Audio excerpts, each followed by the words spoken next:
Hi everyone, I'm the professor. Today on 1st of May we have exactly 7 months to CAT. Maybe a couple of days less than that, but yeah, 7 months to say. So we are in the month of May, right? So we have May, then June, then we have July, then we have August, then September, then October, and then November. CAT is likely to be held in the last week of November, the last Sunday probably. That has been the pattern over the last couple of years. Now, to understand more about CAT, the online application for CAT would be open most likely in July. In the month of July, you would be able to register for your CAT examination. The registration will begin. So you need documents like your 10th mark sheet, the 12th mark sheet, because it would like you to enter the marks that you have obtained in your 10th and 12th. The fees for your registration for CAT is likely to be around 2000 or 1900 for general category, and for SC, ST, OBC, PWD it would be around 950 rupees. Okay, this is for SC, ST, OBC, PWD, and so on and so forth. Okay, for the general category it's around 1900 to 2000. For other categories it is 950 rupees. Now, before we go on to prepare a plan for our next 7 months, it's important to understand the number of sections that are present in CAT and the number of questions that come in each of these sections. So there are 3 sections that are there in CAT. So that are QA, then we have DILR, then there is VARC, right? Verbal ability and reading comprehension, data interpretation and logical reasoning, and quantitative aptitude. These are the 3 sections that are present in CAT. And we all know the exam is of 3 hours. It has 100 questions in all. There are 34 questions from QA, 32 from DILR, and 34 from VARC. So these are the 100 questions that are available. Okay, and you have a sectional time limit of 1 hour each. That means for 1 hour you'll get VRC, the next 1 hour it's of DILR, and the next one is QA. And you can't choose the order of these sections. It's already predefined that the first section is VRC, then DILR, and moreover each of the question, the marks of each of the question is +3 and -1. That means for every correct answer you get a +3, for every wrong answer you get a -1.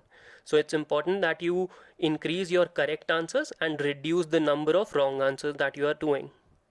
So for CAT, it also becomes important to understand that every question will give you 3 marks only, no matter how good or bad the question is. If it's a sitter, then also it will give you 3 marks. If it's a very difficult question, you may waste 10-15 of your minutes and do a very difficult question. You may be able to solve a very difficult question. That would be an encouragement for your ego, but CAT would only offer you 3 marks for it. So it's important that you choose your questions wisely and try to utilize the 3 hours in the best possible way. Now, going for the plan for 7 months to CAT, CAT is not an exam that requires a lot of study, like you are studying 8 to 10 hours every day. Just 2 to 3 hours of regular practice and you are through with CAT. You can crack CAT. You can score that 99.5 percentile very easily if you are very disciplined and you are spending 2 to 3 hours efficiently. You are spending 2 to 3 hours regularly. Okay, that is very important. If you are not disciplined for CAT, then you might not have a chance. Otherwise, if you are disciplined enough to spend 2 to 3 hours efficiently, that's more than enough. Now, for the 7th month strategy to CAT, you can take the first 2 months to study the basics. Okay, studying basics means that you need to be thorough with each and every topics. Suppose if I talk about QA particularly, we have numbers, we have arithmetic, we have algebra, we have geometry, we have permutation, combination, probability, all that kind of stuff. So all the basics of each of these topics, you should be very thorough with it in the month of May and June itself.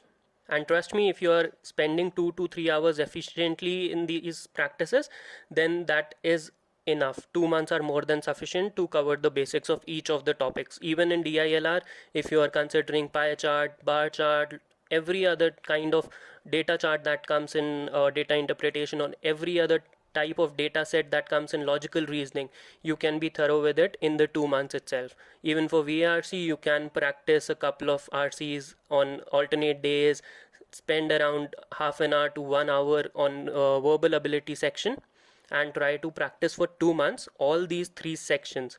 That's not about only QA or only DI or only VARC. It's about all three sections. The basics of all three sections should be covered in these 2 months itself. Even more, covering basics is not sufficient to say, because it becomes important that you take mocks regularly. Starting from May itself, from this weekend itself, you need to start taking a mock.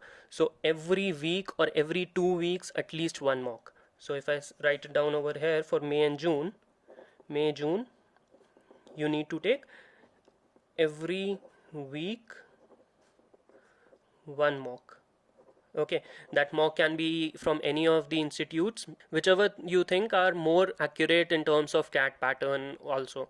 So in the month of May and June itself, there would be 8 weekends, right?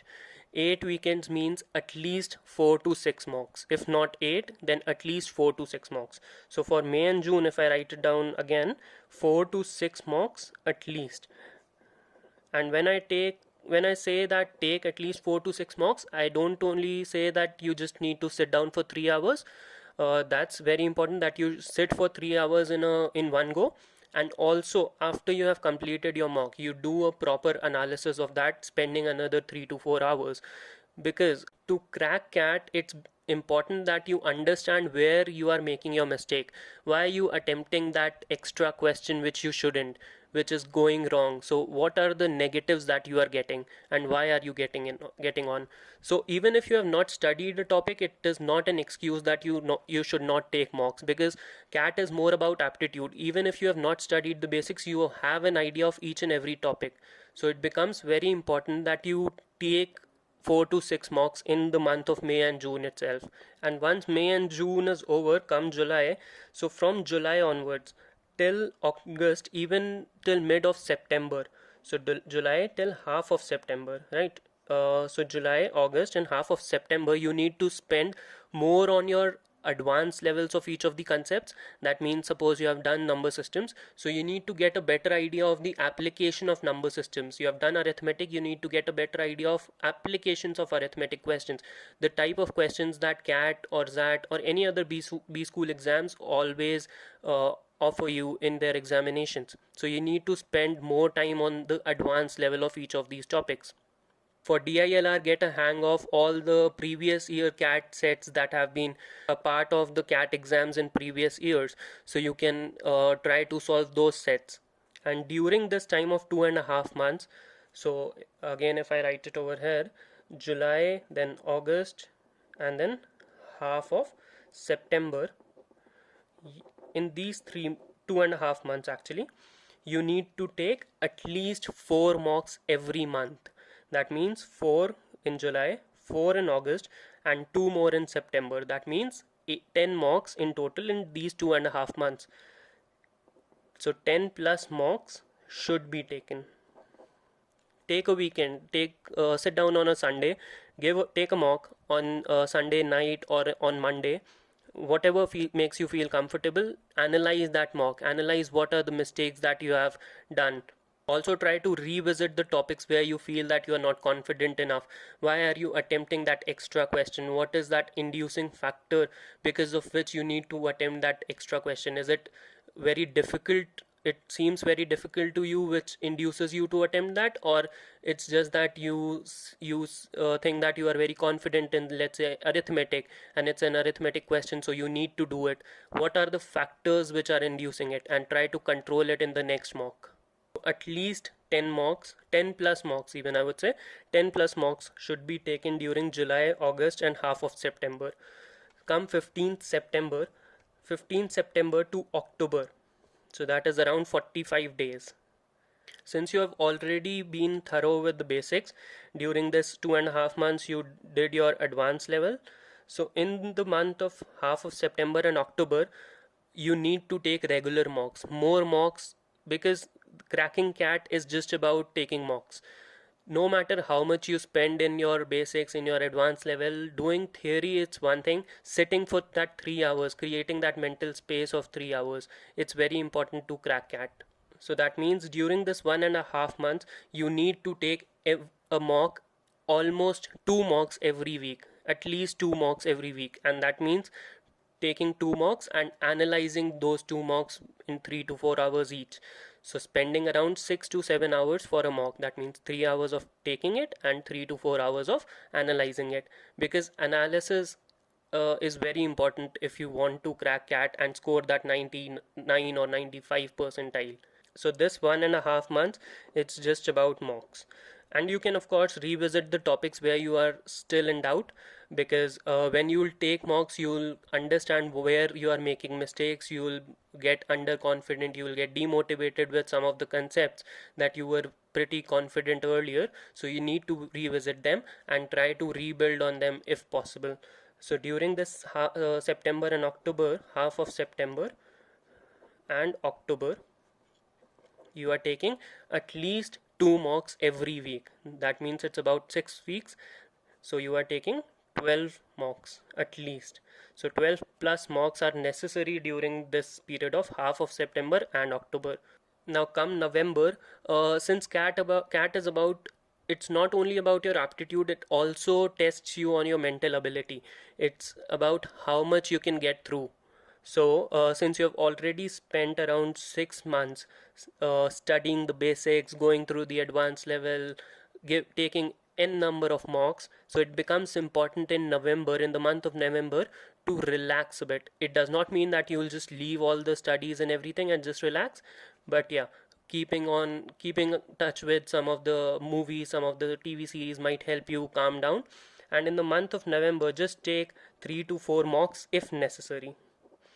I say if necessary, because in November, when you will be taking the mocks, right? So, since every mock will give you a percentile, and in the month of November, you will see that even at a very high score, your percentile is going down, and that is because the number of people taking that mock itself becomes very less. That is a very straightforward analytics from all the institutes per se.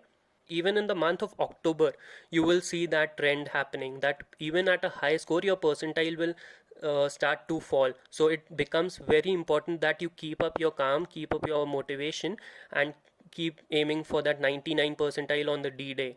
So in the month of November, only 3 to 4 mocks are more than sufficient, and particularly in the last week, in the week in which CAT is supposed to be held. Suppose it's a Sunday, the last Sunday of November. So that last week, that last whole week, you shouldn't even take any mock. You can just go and touch the formulas, check for the properties with certain angles and everything, all those kind of stuff, but no need to take a mock in the last week particularly.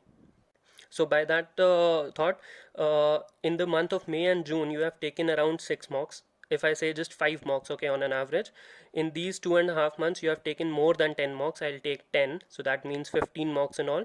In these 1.5 months, you have taken another 12 mocks, that means 27 in all, and 3 to 4 more, that means around 30 mocks you have taken. If you have taken 30 plus mocks before CAT, prior to your CAT examination, I'm pretty sure in the final CAT examination you will end up scoring more than expected, and that has happened over the years with every one of the students. And while I say 30 plus mocks, I mean that analysis of each of these 30 mocks also. That means a detailed analysis. Even if you are doing a VARC section of that, analysis of that VARC section, you need to go through each and every passage again and try to understand which option did you choose and which was the correct option, and try to figure out why was your answer wrong and why the correct option was correct itself. While you are doing parajumbles, try to understand the logic behind which sentence comes before to which sentence and which one will follow, and so on and so forth. So you can develop your own techniques on how to analyze the mocks, but 3 to 4 hours of analysis in every mock is very essential. It's the key to crack CAT, and 30 plus mocks with a proper analysis and you are through with CAT. But the key here is discipline. If you are not disciplined, it's very difficult to say if you will be able to crack it or not. But if you are disciplined, if you are giving 2 to 3 hours of practice regularly, taking the number of mocks that I have suggested in a proper way, it becomes very easy to crack CAT. It's not a rocket science, it's a very examination. Students do it, students will do it, and students of less aptitude end up scoring great marks. So it's not at all difficult. It's just about discipline and regular practice that will sail you through. So thank you for watching. Keep studying. Stay safe. I'm the professor. See you soon. Bye.